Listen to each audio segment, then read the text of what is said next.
1947 August 15 British സാമ്രാജ്യത്വത്തിൻ്റെ ചങ്ങലക്കെട്ടുകൾ തകർത്തെറിഞ്ഞുകൊണ്ട് India സ്വതന്ത്ര പരമാധികാര രാജ്യമായ സമയത്ത് ഒരിക്കലും നമ്മുടെ സ്വാതന്ത്ര്യ സമര സേനാനികൾ വിചാരിച്ചു കാണില്ല നാളെ ഒരു വിദേശ രാജ്യത്തിൻ്റെ ചരടുവലികൾ കൊണ്ട് ഇന്ത്യൻ ജനതയുടെ പട്ടിണി മാറ്റാൻ ആവശ്യമായ ഇന്ധനത്തിൻ്റെ ഇറക്കുമതി വരെ നാം ആ സാമ്രാജ്യത്വ ശക്തിയെ ഭയന്നുകൊണ്ട് മാറ്റിവെക്കേണ്ടി വരും.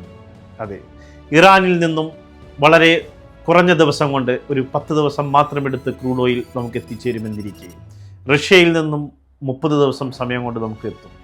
അതുപോലെ നമുക്ക് ഇറാനുമായും റഷ്യയുമായും രൂപയിൽ ട്രാൻസാക്ഷൻ നടത്താൻ സാധിക്കും എന്നുള്ളതും വളരെ വലിയ കാര്യമാണ്.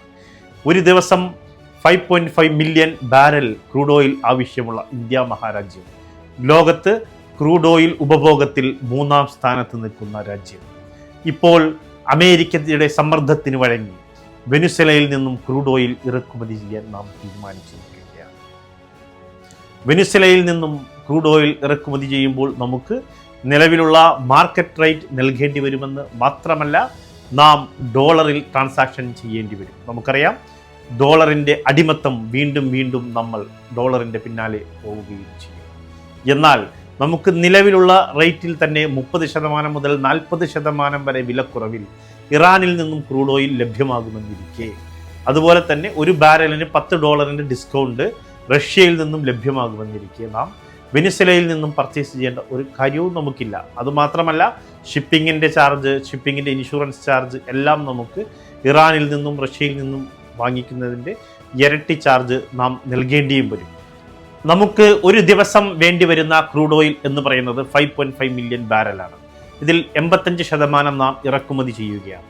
നമുക്ക് ഒരു വർഷം വേണ്ടി വരുന്നത്, ആ കണക്ക് എടുത്തു നോക്കിയാൽ 177 കോടി ബാരൽ ക്രൂഡ് ഓയിലാണ് നമുക്ക് വേണ്ടി വരിക.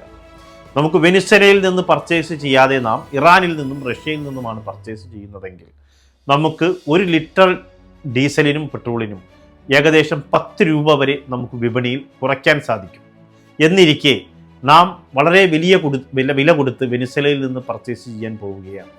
ഇത് യഥാർത്ഥത്തിൽ അമേരിക്കൻ സാമ്രാജ്യത്വത്തെ പേടിച്ചുകൊണ്ടാണ്.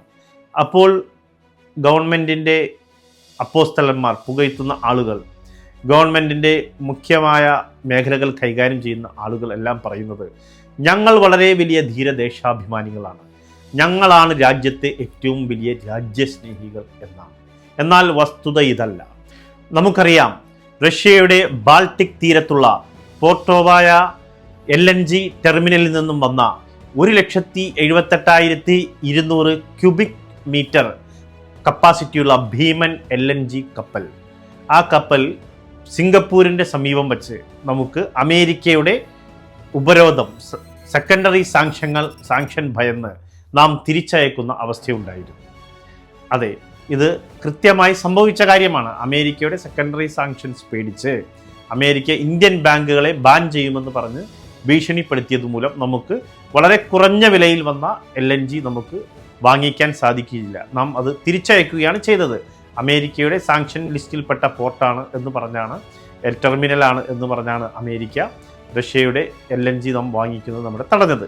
ഇപ്പോൾ താൽക്കാലികമായി നമുക്ക് ക്രൂഡ് ഓയിൽ പെർമിഷൻ നൽകിയിട്ടുണ്ട്. അത് താൽക്കാലികം മാത്രമാണ്. വെനിസ്വേലയിൽ നിന്ന് നാം പർച്ചേസ് ചെയ്യുന്നതോടുകൂടി അമേരിക്ക തീർച്ചയായും നമ്മളെ അതിൽ നിന്ന് ബാൻ ചെയ്യും. അതോടുകൂടി നമുക്ക് വരാൻ പോകുന്ന ബാധ്യത, ഒരു വർഷം 4 ലക്ഷം കോടി രൂപയുടെ ബാധ്യതയാണ് ഒരു വർഷം വരുന്നത്. ഏകദേശം 1 ലിറ്ററിന് 10 രൂപ വരെ അധികം നാം നൽകേണ്ട അവസ്ഥ നമുക്ക് വരും.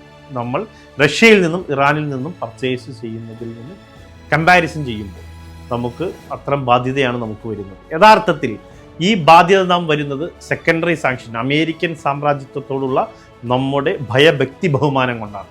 നാം ഒരു സ്വതന്ത്ര പരമാധികാര രാജ്യമാണ്. നാം എന്തിന് അമേരിക്കയെ ഭയക്കണം? എന്തിന് നാം അടിമയെപ്പോലെ, അമേരിക്കയുടെ ഒരു കോളനിയെപ്പോലെ നാം എന്തിന് പെരുമാറണം? ഇതിന് മറുപടി പറയേണ്ടത് രാജ്യസ്നേഹികളാണ്. അതെ, രാജ്യസ്നേഹം രാത്രിയും പകലും വിളിച്ചു പറയുന്ന രാജ്യസ്നേഹികൾ ഇതിന് തീർച്ചയായും നമുക്ക് മറുപടി തരണം.